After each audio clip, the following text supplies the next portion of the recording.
Amém. Estamos aí no mês dos homens. Os homens, nosso presidente desafiou a gente a dirigir o mês todo, né? A gente pensou que ia fazer só 2 dias. Mas foi bom que os homens estão trabalhando. As mulheres trabalham mais que os homens, então os homens têm que trabalhar. Deus possa abençoar aí essa igreja neste local, depois da escola dominical. E a gente vai começar agora, vamos falar, 1954. Vamos começar louvando a Deus.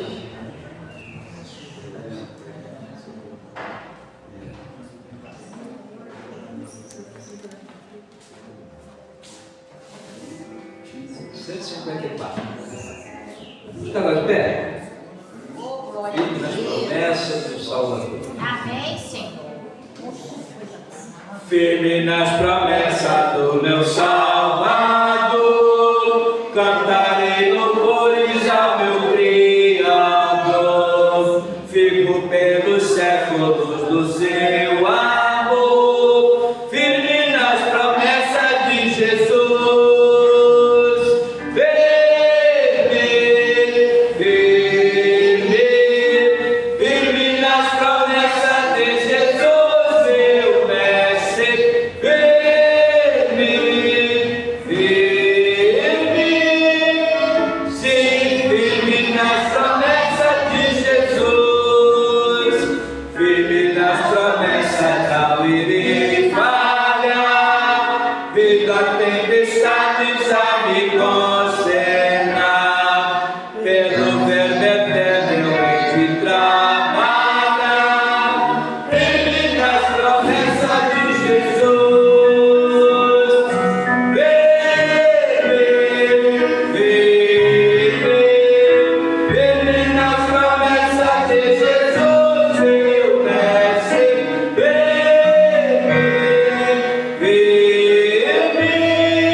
O desejo maior que tenho é fazer a tua vontade, é simplesmente, ó Deus, cumprir o seu querer a cada dia, a fim de que o mundo possa entender que ainda há esperança em nome de Jesus.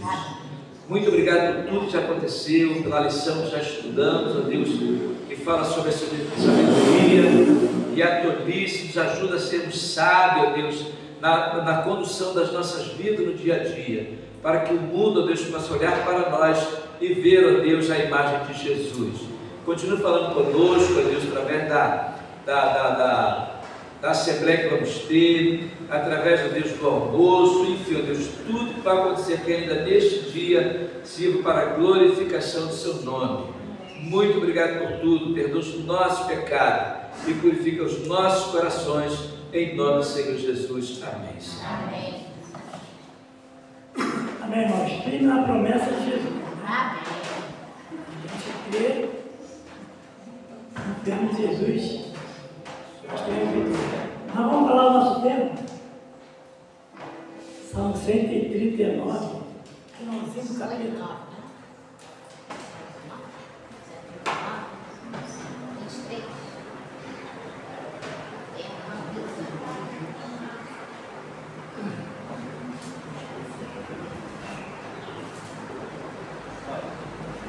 Salmo 139. Vamos lá, o tema da reflexão dele. Vamos lá. Sonda-me, ó Deus, e conhece o meu coração. Prova-me e conhece os meus pensamentos. E aí, irmãos? O coração de Davi, ele joga para meu Deus, ele, Senhor, sonda o meu coração e vê se há em mim alguma coisa que te aborreça, para que eu possa melhorar. É oração para viver, oração que nós poderíamos fazer, irmãos, todos os dias da nossa vida. Né? Mas eu coloco para mim 139, vamos ver agora. O capítulo todo, 139, Salmo 139.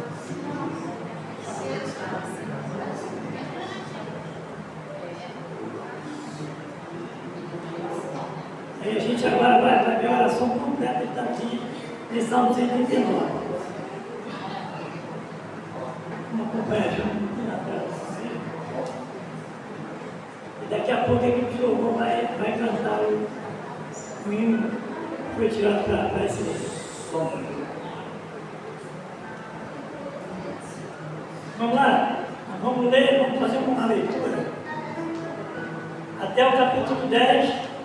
Depois a gente vai para o finalzinho para o nosso tempo. Vamos lá? Vamos ver. Senhor, Tu me sondas e me conheces. Tu sabes o meu assentar e o meu levantar. De longe entendes o meu pensamento. Cercas meu andar e o meu deitar. E conheces todos os meus caminhos. Não apenas alguma na minha língua, eis logo o Senhor, tudo conhece. Tu me cercaste de pedaços e por diante, e puseste em minha tua mão.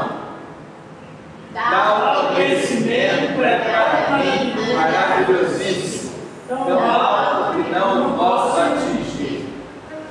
Para onde me irei do teu Espírito? Ou para onde fugirei da tua face? Se subir ao céu, lá tu estás. Se fizer no inferno a minha cama, eis que tu ali estás também. Se tomar as asas da alma, se habitar nas extremidades do mar, até ali a tua mão me guiará e a tua destra me susterá. Vamos por agora, Daniel. Finalzinho, 23. E a gente então chega no nosso tema. Né? Vamos lá. Senhor, sonda-me, ó Deus, e conhece o meu coração. Prova-me e conhece os meus pensamentos. Vamos lá no último. Vamos terminar com 24. E ele completa. Vê-se a mim algum caminho mau e guia-me pelo caminho eterno. Amém. Amém. Amém. É a reflexão que nós temos que ter. Né?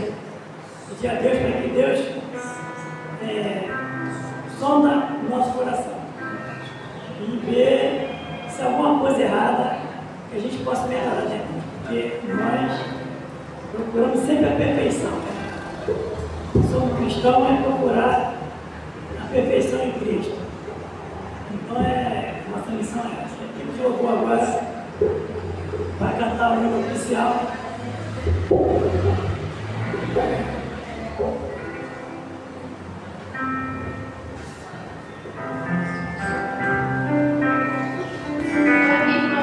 Onde você está fazendo pé, que está adorando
Tá ligado? Tá ligado? Tá ligado?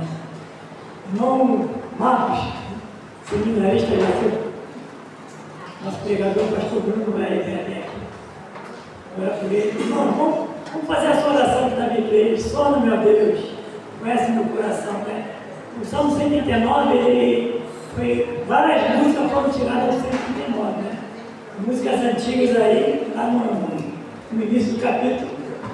Tinha o grupo LOL, se não me engano, fez algumas músicas com essa oração daqui.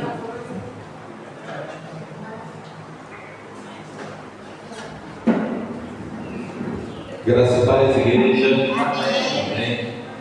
Vamos estar orando pelo nosso irmão Marcos, seminarista de Jardim Tiradentes, e também pai do Gabriel, que nós bem conhecemos, né? Esse jovem abençoado que tem colaborado aqui conosco. Nós vamos entregar nas mãos do Senhor, pedir que Ele possa realmente trazer algo que com certeza vai acrescentar no nosso coração, porque Deus já colocou no coração dele.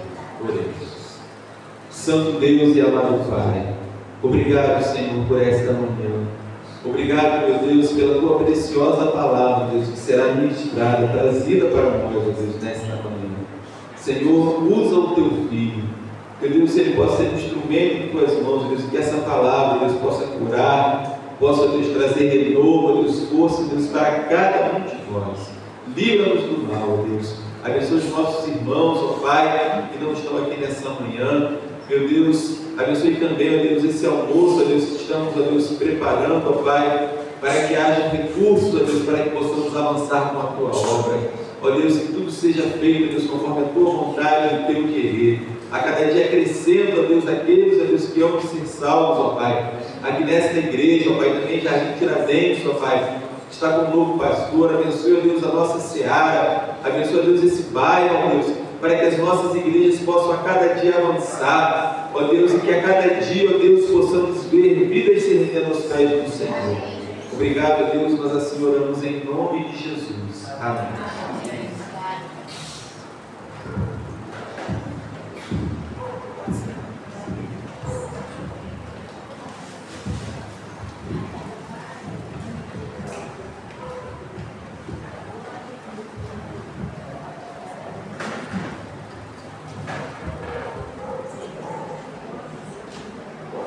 Bom dia, igreja. Bom dia, como o pastor falou, né?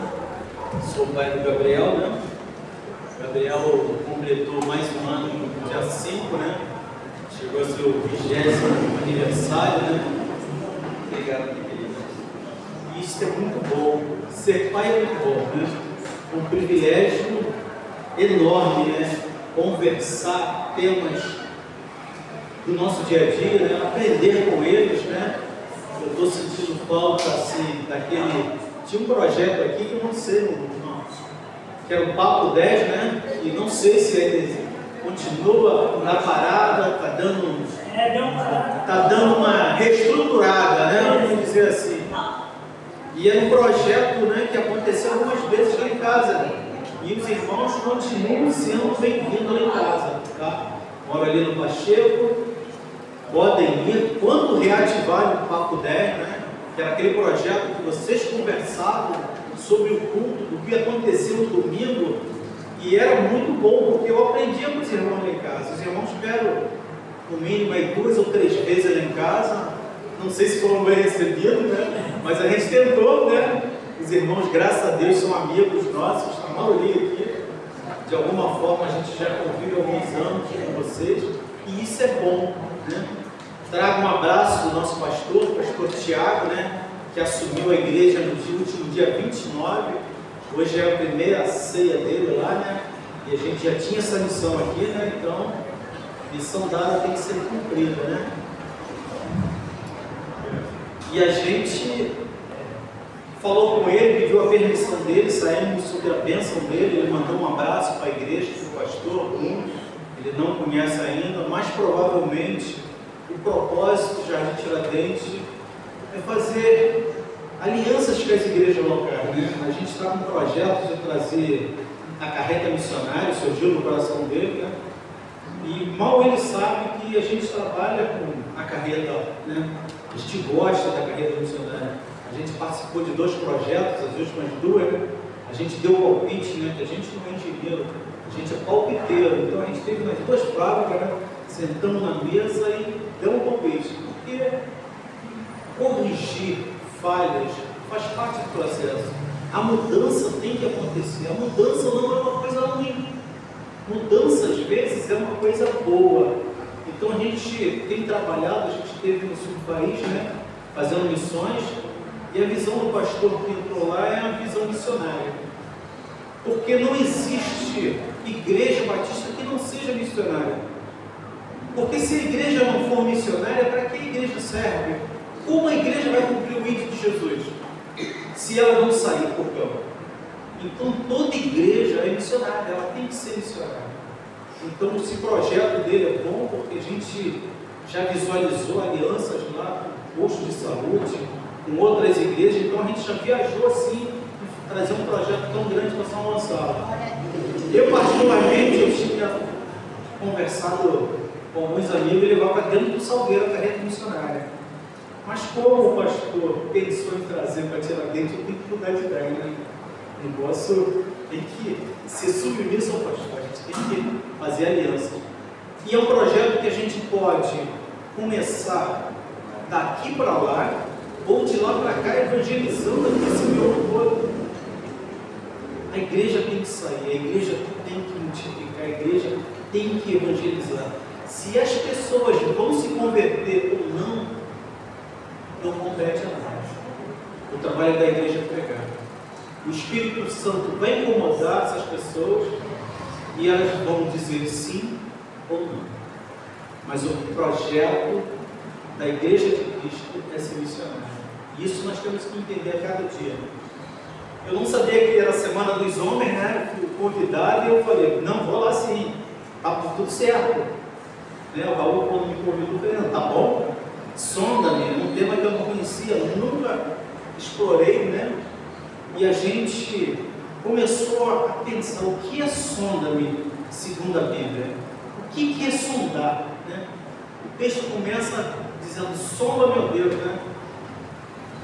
Sonda-me e me conheces, né? Então a gente vê o louvor da irmã cantado também, né? Tem muitos louvores falando em sondagem. Sonda-me, né? Tem uma aí que fala, se tomar as asas da alma e habitar no mar, até ali a tua mão me guiará. Alguém conhece? Isso quer dizer que vocês são da geração, isso aí entrega a idade, tá, irmão? Vocês entregaram a idade para mim, só falar em conhecer. Mas é isso mesmo, nós somos jovens há mais tempo.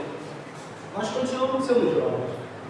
Eu tenho um diálogo muito aberto com meus filhos, né? E eu até tentei extrair deles, o que vocês acham de ser sondado? O que é o cristão ser sondado?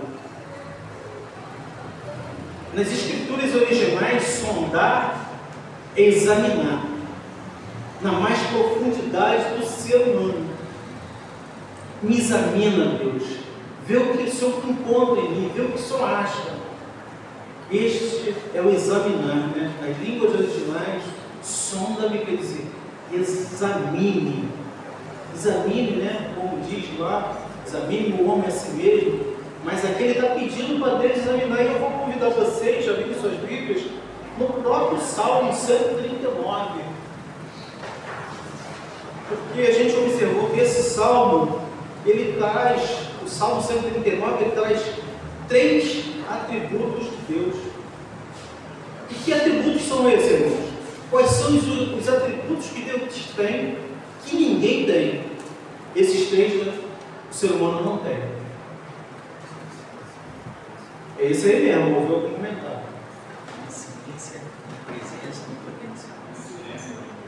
É isso aí mesmo. Os irmãos sabem, mas a gente fica tímido, né? A gente não quer atrapalhar o pregador, mas podem falar.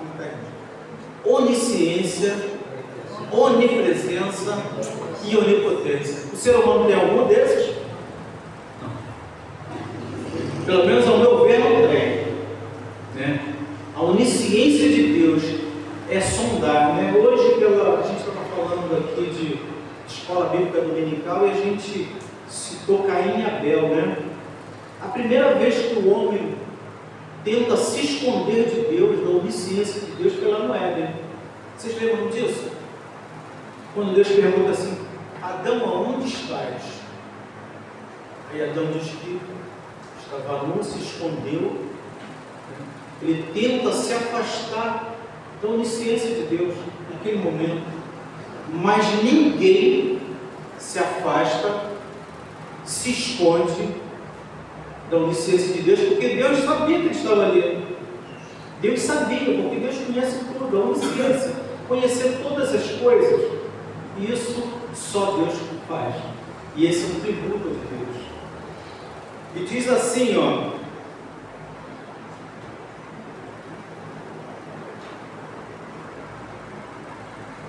Talvez eu vou ler aqui, porque a minha Bíblia está um pouquinho diferente, né? Senhor, tu me sondas e me conheces. Tu conheces o meu assentar e o meu levantar. De longe entendes o meu pensamento. Cercas o meu andar e o meu deitar. E conheces todos os meus caminhos, sem que haja uma palavra na minha língua. Eis que o Senhor tudo conhece. Tu me cercaste em volta e puseste sobre mim a tua mão. Tal ciência para mim é maravilhosíssima, tão alta que não a posso atingir.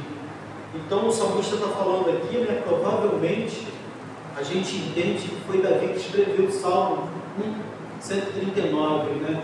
Não existe evidências, né, assim, diretas, eu não encontrei, mas pelo linguajar, pelo falar, sondar, o momento de súplica, de reconhecer falhas, de querer acertar, dar essa indicação que é Davi.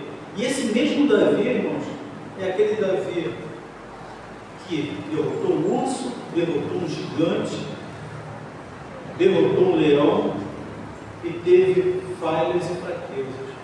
Será que Davi, quando foi escolhido por Deus, e diz assim: escolhi um homem segundo o meu coração, será que foi antes dele pecar, depois dele pecar? Ou Deus, já conhecendo a sua onisciência, sabendo tudo o que ia acontecer, ainda fala assim: escolhi um homem segundo o meu coração? Eu entendo que não tem distinção, porque o salmo é escrito depois da história de Davi. E se alguém, e o salmista, quando diz que ele foi escolhido, quando Davi foi escolhido, independente de suas falhas, imperfeições, das suas virtudes, Deus o escolheu, um homem segundo o seu coração. E o que faz um homem segundo o seu coração diante de Deus? A sua pureza em reconhecer os seus erros. Será que nós somos assim? Será que nós conseguimos reconhecer os momentos que nós falhamos, os momentos que nós temos aflições e clamamos a Deus pela sua misericórdia? O primeiro atributo de Deus, no versículo diz assim: tu me sondas e me conheces. Isso é a onisciência de Deus. Quando o salmista fala: tu me sondas e me conheces. E o salmista diz assim, ó: todos os meus caminhos. Isso quer dizer que nada é oculto na sua vida, nada é oculto na minha vida. Deus conhece, porque Deus sabe de todas as coisas. Mas mesmo assim Ele permite, em alguns momentos, nós fazermos, errarmos.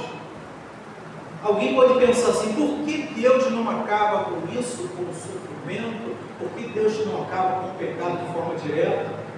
Eu digo para os irmãos assim: primeiro que não é o tempo. O primeiro que a Bíblia diz que Deus é amor.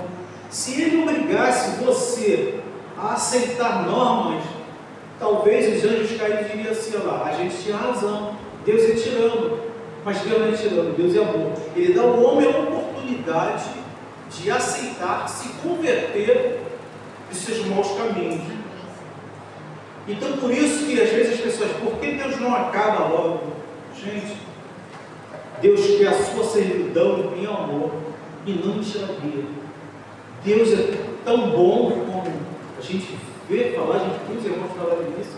Deus é muito bom, porque Ele permite a você escolher o que você quer da sua vida. Caminhos bons ou caminhos ruins. Mas a consequência é nossa, daquilo que nós escolhemos. Então o salmista fala assim: conheces meus caminhos, nada é encoberto diante de Deus, naquilo mais íntimo, naquelas coisas mais íntimas. Tantos pensamentos abençoadores você tem, que nós temos, que nós queremos. Deus te abençoe, como o Flávio falou, né? Palavras que nós ensinamos aos nossos filhos. Deus te abençoe, vai com Deus, bom dia, boa noite, né? Boa tarde. Palavras que abençoam pessoas, tanto como aquelas mais maledicentes, que às vezes, quando nós não vigiamos, nós falamos. E isso é muito ruim, porque a mesma boca que só deveria glorificar a Deus, não diz o homem. Mas Deus é tão bom que permite a nós nos arrependermos. Isso é interessante porque a bondade de Deus é infinita. Mesmo sabendo que eu vou pecar ali na frente, mesmo sabendo que eu sou pecador, a onisciência dele em conhecer tudo aquilo que eu faço, aquilo que eu falo, me perdoa a si mesmo. Porque a alegria do Senhor é a nossa força. Por isso, por mais motivos, né, que você tenha para ficar triste, né, por motivos, né, tão infundáveis, né, mas nós temos a alegria do Senhor em nossa vida, né? E interessante que sobre a tua mão, né? Isso até eu sei, né? Porque a tua mão, a mão de Deus sobre o salmista. Então, eu fico pensando assim, a mão de Deus nos protege, nos livra, nos guarda. Mas quando a mão de Deus permite alguma coisa sobre a nossa vida, é para crescimento. Se a mão de Deus me permitir que eu sair daqui, sofra um acidente e morra, isso quer dizer que a mão de Deus me permitiu ir para o céu, porque nós somos salvos. Isso que nós temos que entender. Deus não se agrada na morte do ímpio, porque a partir do momento que as pessoas sem Cristo Jesus morrem, elas vão enfrentar o juízo de Deus. Não estou aqui para dizer quem vai para o céu ou quem vai para o inferno. Nós estamos aqui para falar que há uma vida em Cristo Jesus e fora dela não há nenhuma outra. Isso é, até o 6, né, como a gente vê, do versículo 1 ao versículo 6, é o salmista falando da onisciência de Deus. E do 7 ao 12, ele vem falando da onipresença. Então a gente começa assim o 7, ó. Para onde irei do teu espírito? Ou para onde fugirei da tua face? Se subir ao céu, aí tu estás. Se fizer no Seol ou no inferno, como está na questão dos irmãos, a minha cama, eis que tu ali estás também. Se tomar as asas da alva e habitar nas extremidades do mar, como os irmãos cantaram aí, revelaram as cidades, diz assim: até ali a tua mão me guiará e a tua destra me susterá. Se disser, de certo que as trevas me encobrirão, então a noite será tua roda de mim. Nem ainda as trevas me escondem de ti, mas a noite resplandece como o dia. As trevas e a luz são para ti a mesma coisa. E vem falando que o Espírito de Deus está em todo lugar. E realmente, esse Espírito de Deus que te envolve, que está dentro de você, que te traz paz, consolo dos altos céus, porque isso é a função, converter o homem do seu pecado, trazer consolo dos altos céus, trazer paz de espírito, né?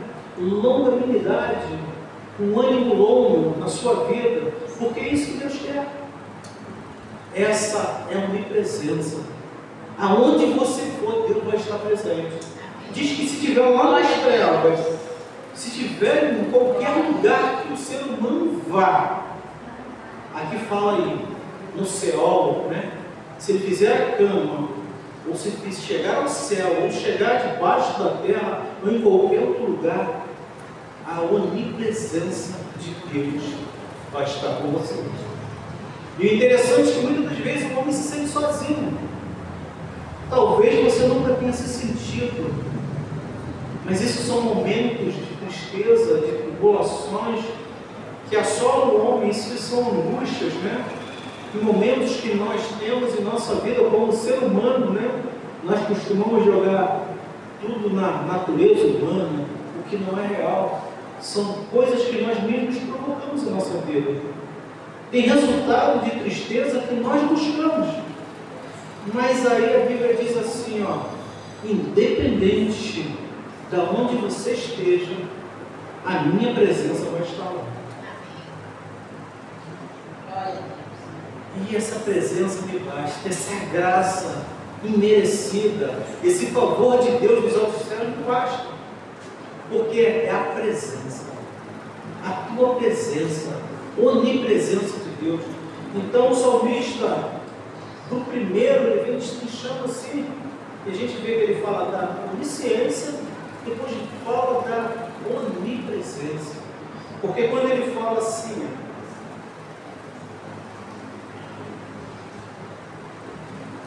nem noite nem dia podem tirar a presença de Deus daquele que é um salvo. Aquele que é salvo de Cristo Jesus, a presença de Deus, a onipresença de Deus estão presentes na sua vida. E nós, o crente, não tem motivo para viver uma vida amargurada, uma vida infeliz. Porque Paulo diz lá, a minha graça. Deus fala para Paulo, a minha graça. Isso quer dizer que nós temos essa alegria, essa presença de Deus ao nosso derredor, no nosso íntimo, no nosso interior, faz a diferença. Por isso que você pediu que o crente tem que sorrir mesmo. O crente não é para andar de cara amarrada, não tem motivo. Não tem motivo para a gente andar sisudo. Aquela expressão, claro, nós temos um momento que você vai ficar sério. Mas ficar sério, irmão, é diferente de ficar infeliz, tá? Ficar sério é diferente de ser sisudo, de ser mal agradecido a Deus por tudo que Ele tem feito. Há um tempo atrás, eu fui numa casa, um senhor chamado Ari, que morava aqui no Mendoeiro, agora está morando em Niterói. E ele me chamou para tomar um café. Quando me chamou para tomar um café, eu fico feliz da vida, porque eu gosto muito de café. Mas ele tinha aquele tradicional bolo de fubá, que também me pega, irmãos. Eu tenho um fraco bolo de fubá de milho e de amendoim. Então me chamou, botou lá e eu fico feliz da vida. A graça marília está envolvendo de forma tremenda, irmãos. É envolvente. O que acontece? Na hora que eu for pegar o bolo para cortar, ele fala assim para mim, vamos orar? Eu orar para tomar café? Eu não tinha orado ainda. Mas eu entendi que aquilo ali, irmãos, eu fiquei bem sem graça na época, né? Eu já estava pronto na carne, né? Já estava na carne ali para destrinchar aquele bolo de milho. Mas ele fala assim para mim, vamos orar? Eu falei, bem, né? Mas sabe o que eu entendi ali, irmãos? Que eu precisava fazer aquilo também. Eu precisava agradecer a Deus pela primeira refeição do dia, que nós não temos costume, poucos têm. É uma coisa que eu nem pergunto em público. Quem tem esse costume, porque poucos têm. Espero que, acredito que aqui na Central todos têm, mas lá no Tiradentes tem tudo que tem, mas é que eu acredito que tem. Gente, é a primeira refeição do dia, é aquela que Deus está falando assim, toma meu filho. Tem uns que é pão com queijo, pão com presunto, é pão com não sei o quê, plaquete de não sei o que, peito de peru, é tanta coisa que os irmãos têm, que nós temos que agradecer pela primeira refeição do dia, nós devemos ser gratos. E foi uma lição para mim. Assim como nós temos que agradecer pelo almoço, pelo café da tarde, né? Pela janta, temos que ainda faz uma pouquinho à noite, a ceia, né? É um chazinho que dizem do torrado, e passa. Eu gosto também, irmãos, mas eu não tenho muito tempo, às vezes, porque a gente chega bem tarde, então não dá tempo de fazer essa. Mas essa ceia é bom. Agradecer, entender que Deus é soberano sobre a sua vida, é muito bom. E o interessante é que o salmista ele reconhece tudo isso. Ele reconhece pela onisciência, pela onipresença, e de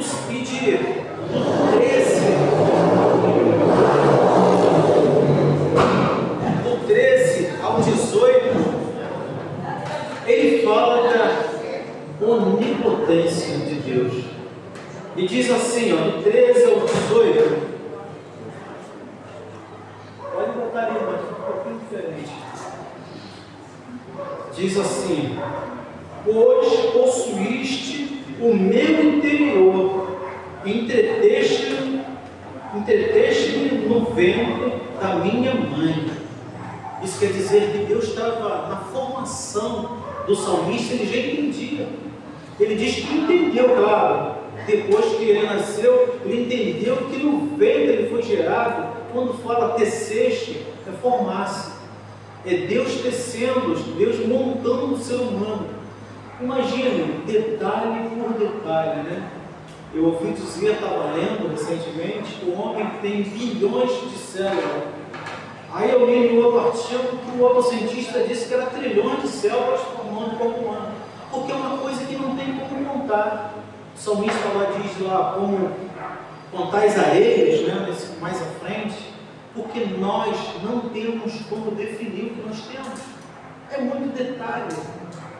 É muito detalhe no corpo humano. E eu acredito, irmãos, eu defendo sempre a fé cristã. Porque nós entendemos que é o poder de Deus. E eu tenho um pai que ele diz que é ateu, né? Agora aqui no Coelho, ontem fui lá no aniversário dele, 91 anos. Está com a saúde melhor do que a minha. Não tem glicose alta, não tem pressão. A única coisa que ele tem é uns 12 anos no joelho, porque ele cima de andar de bicicleta. Cima de fazer compra no Ceasa. 91 anos. Diz ele que é ateu. Mas quando me chamam, né? Ele diz que não é chegada a crente, mas quando passa mal, ele chama o crente. Quando é para pegar o pagamento dele, ele chama o crente. Porque ele confia no crente. Aí quando vai levando para o hospital, é o crente que leva.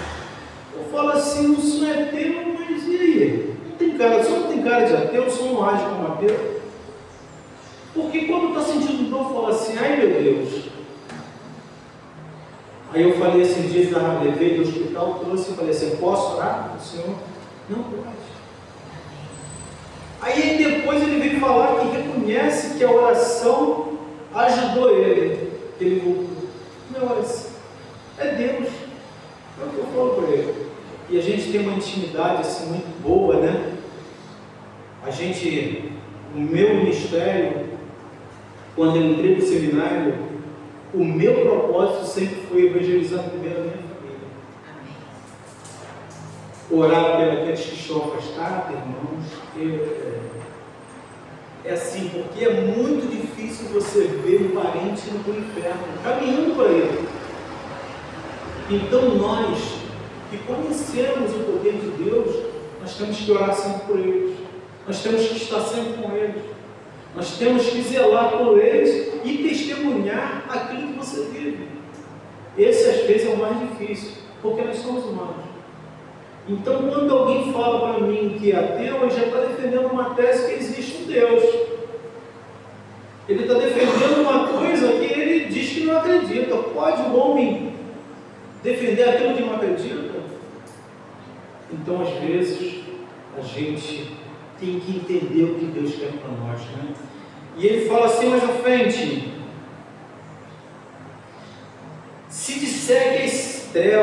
disser que as trevas me encobrirão, então a noite será a luz à roda de mim. Mais à frente diz assim, ela está lendo 14, vou ter que ir embaixo.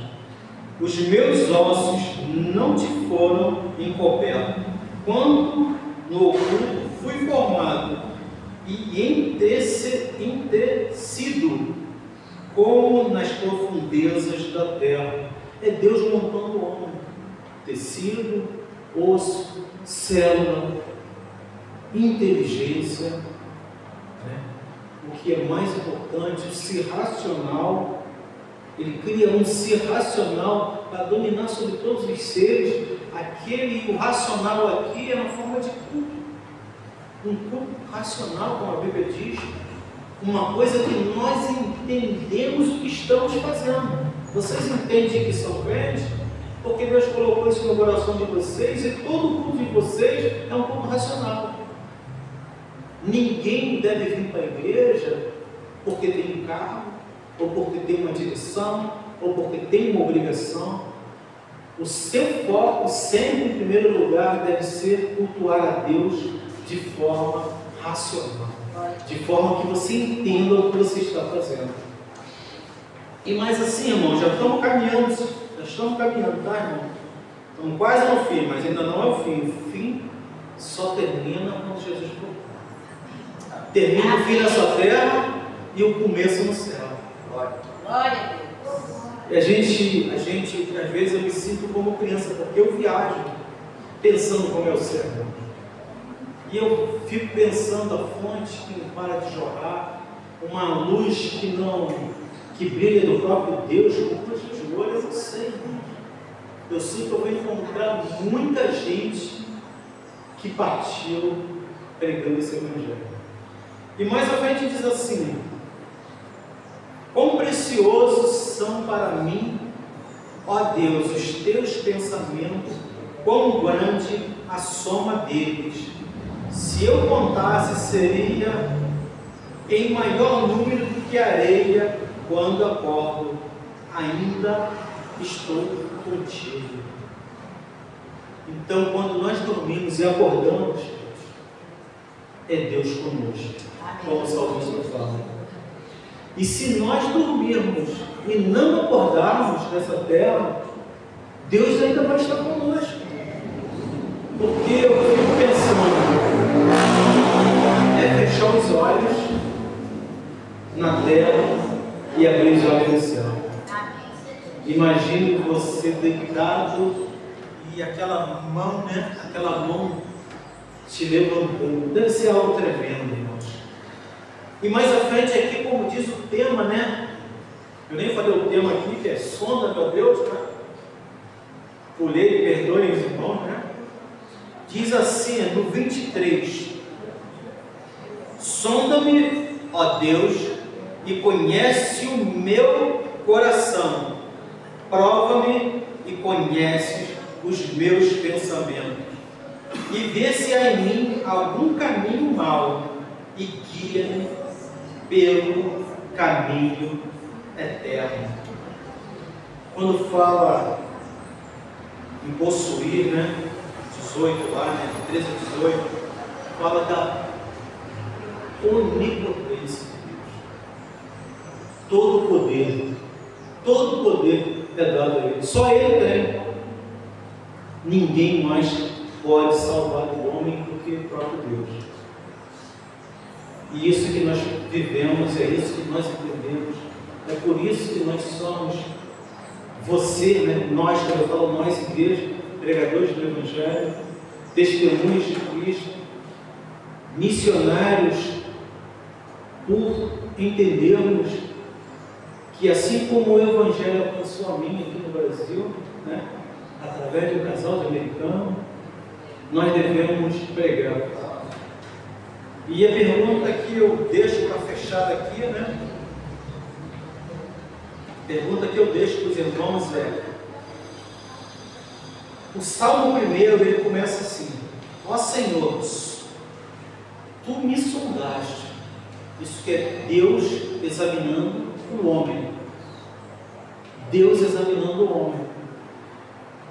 No Salmo 23, diz assim: sonda-me, ó Deus. Não é mais Deus examinando ele, é o homem pedindo, é o salmista pedindo para ser examinado. Examinado como? Na intenção dele ser modificado, ele melhorar sua conduta diante de Deus. Sonda-me e vê se há em mim algum caminho mau. Provavelmente o salmista queria mudança na sua vida. Ele reconhecia, mas a Bíblia diz que Deus conhece a nós muito melhor do que a nós mesmos. Porque Ele formou, Ele criou, Ele deu sabedoria, Ele deu inteligência. Coisas que eu não me conheço, Deus conhece. E o salmista fala assim: sonda, meu Deus. Aí eu pergunto, se hoje Deus sondasse a mim e a você, o que Ele acharia? O que Ele encontraria? Algo bom? Algo que não o agrada, que desagrada a Deus?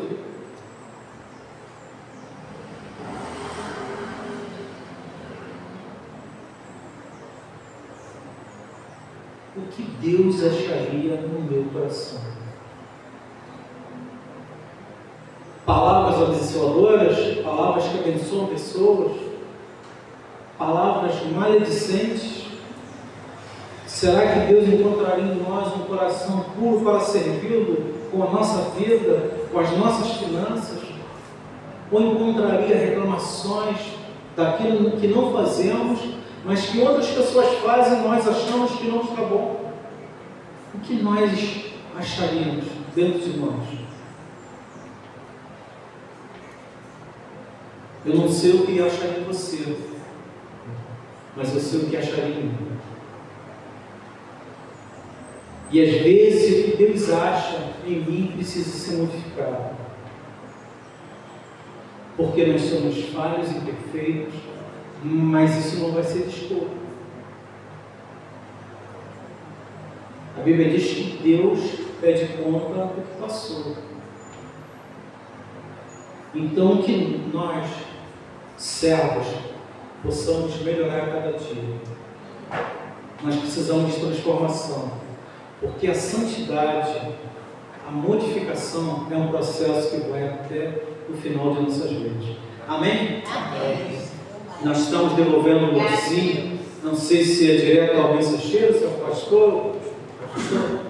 Deus abençoe a cada um de vocês, obrigado. E semana que vem, irmãos, sábado que vem, vamos fazer uma propaganda aqui, né? A Igreja Batista de Tiradentes está fazendo 45 anos, né? Os irmãos estão convidados, vai ser um sábado, né? 7 horas, conheçam o pastor Calanovo, muito amigo. Claro, depois vocês voltam para a igreja de vocês, né? Né, pastor? Mas são bem-vindos lá, tá, irmãos? Sábado que vem, dia 15, às 19 horas, amém?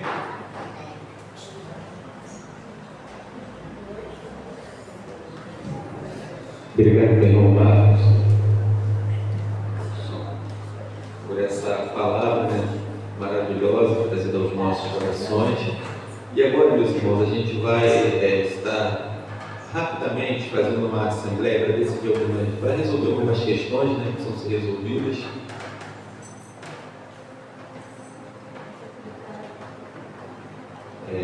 Queria chamar aqui a irmã Diana, que é a secretária.